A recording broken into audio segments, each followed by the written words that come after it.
So what do the families experience during the first few days that you've seen? I mean, obviously a lot of emotions going on and things like that. How involved are you guys? Are you guys sending, going through the process, sending the check, or are you checking in with the families? Are you continuing assistance? I know you had other programs that are involved. So are you keeping in touch with them along the way? So we're only small staff of three, but the good thing is that when we do connect with the family, and we hope it's, almost that week, but I can tell you that week for them is probably hell week.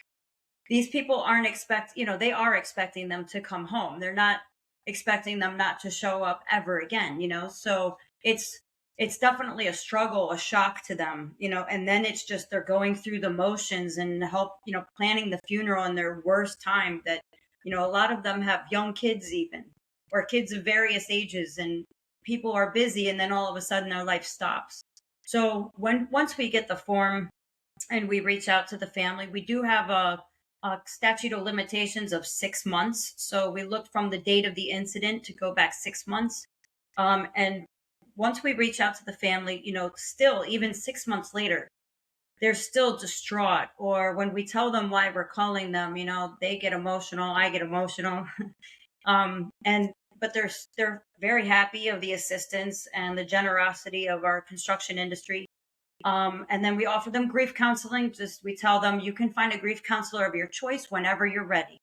Some people utilize it. Some people, they're ready right away, and others it might even take them a few years. We recently increased that from $1,000 to 2,000 because we saw more and more people actually start taking advantage of it. And sometimes when you have kids, they have different counselors. So we felt by increasing the amount would help. So we I did try to start a spousal support program because I was at an event in Iowa with Cementech and Master Builders of Iowa, where a wife had called me, and another wife came out to actually share her story. There was a morning and an afternoon golf tournament, and she kept it together, and I fell apart, when she was telling her story. And it dawned on me at that point that these wives actually have something in common. I mean, there's plenty of people that lose people, but maybe to cancer, it's a different reality for them than losing somebody immediately on a job site. And it was working out. And I have three great wives, um, one in Iowa, one in Michigan, and one in Maryland. And they tend to reach out to these other wives when I speak to them. I ask them, would you like, maybe to speak to another wife that's gone through the same thing? And it's really kind of helped them, a little bit of like therapy to help Yeah. somebody else in that same situation. But you have to remember, even 2 years later that I've kept in contact with them, they're still struggling with holidays, birthdays, just things that we don't think about until it happens.